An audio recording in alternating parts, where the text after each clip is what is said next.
Myself, there will come days cloaked in confusion, hours when the world seems too loud, and moments when even your breath feels like a burden.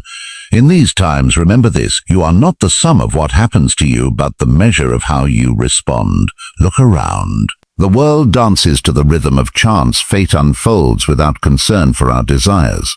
Some are born to calm skies, others to storms.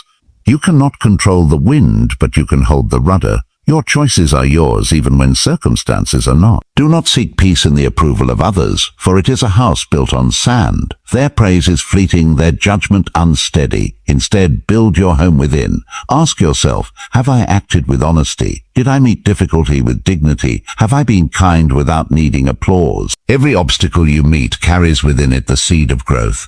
What you endure patiently becomes strength. What you face bravely becomes wisdom. Pain may visit, but it need not be your master. Let it be your teacher. Practice gratitude, not the noisy, performative kind, but the quiet recognition that to live another day is a rare privilege. That breath in your lungs, it is a chance to do better, a moment to begin again.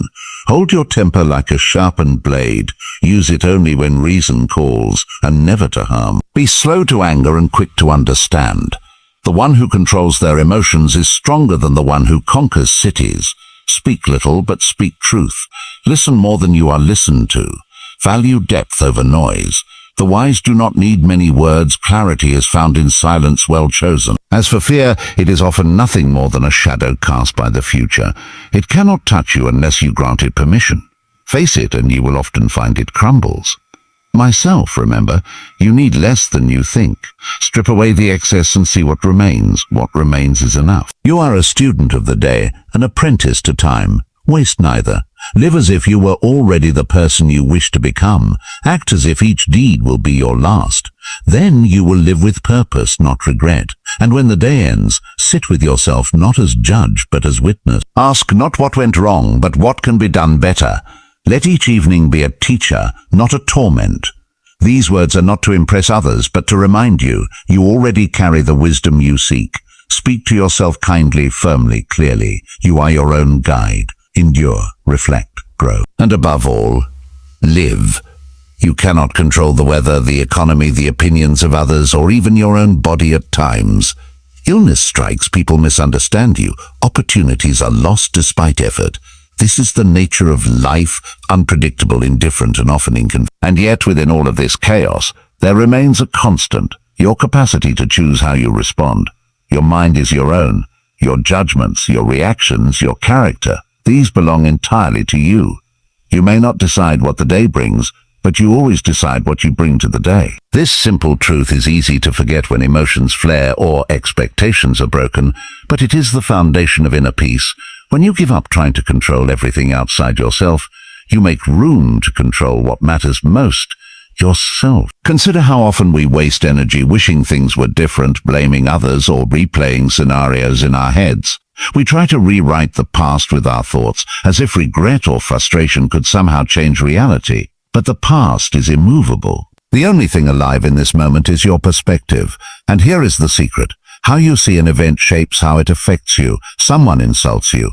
That is the event. What follows, the hurt, the anger, the resentment, comes from your interpretation. You choose to feel insulted. You choose to dwell. If you understand that the insult reveals more about the speaker than you, the sting fades. There is a kind of pride in quiet excellence, in doing the right thing when no one is watching, in showing up fully when there is no reward.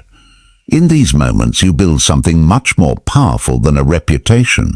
You build trust with yourself, and that trust becomes unshakable. It carries you through uncertainty, through criticism, through solitude. When others compliment you, receive it with humility, but do not cling to it. When they criticize you, examine it with honesty, but do not be broken by it. Let both pass through you like wind through an open window.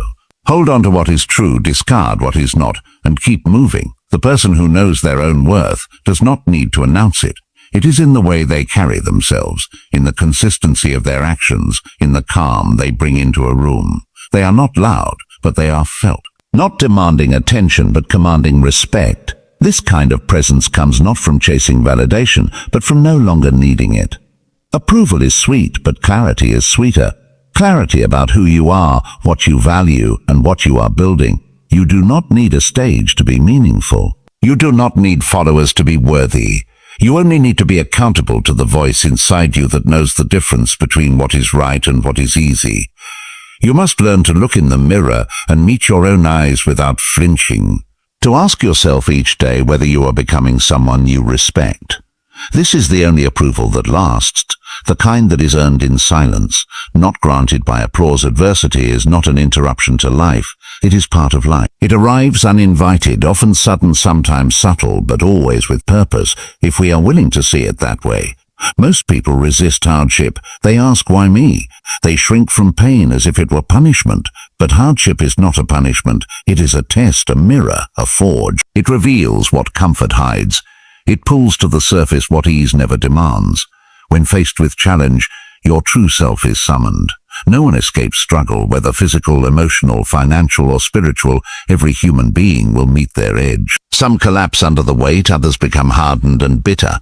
But a few, those who understand the quiet contract life makes with us, emerge refined. They do not welcome suffering for its own sake, but they accept its role in growth. They do not ask for pain, but they learn from it when it arrives. What you endure with patience becomes strength. Patience is not passive. It is active endurance. It is the choice to remain steady when all within you wants to flee. It is the refusal to be ruled by fear, panic, or despair. In this steadiness, something changes. You find that you are stronger than you believed, not because the pain disappears, but because you learn to carry it without being crushed by it. We often imagine strength as brute force, as resistance, as domination, but real strength is quiet. It is the decision to get up again when nothing compels you to. It is the willingness to face discomfort and stay present with it. It is the ability to carry sorrow without turning it into anger. It is resilience, not in words, but in being. Adversity also teaches clarity. When life becomes difficult, your priorities sharpen. The noise falls away. You begin to see who truly stands with you, what truly matters, and what can be let go. Difficulty simplifies. It demands honesty. You learn that you cannot lie to yourself in the face of suffering. It strips away illusion. You must meet yourself honestly, your fears, your attachments, your unexamined beliefs.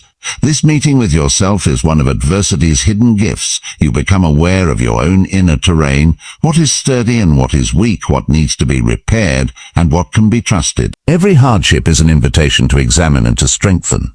Pain becomes instruction. Discomfort becomes a lesson in self-awareness. You become a student of your own life. This is not avoidance, but a higher form of engagement, one that is rooted in long-term vision rather than short-term satisfaction.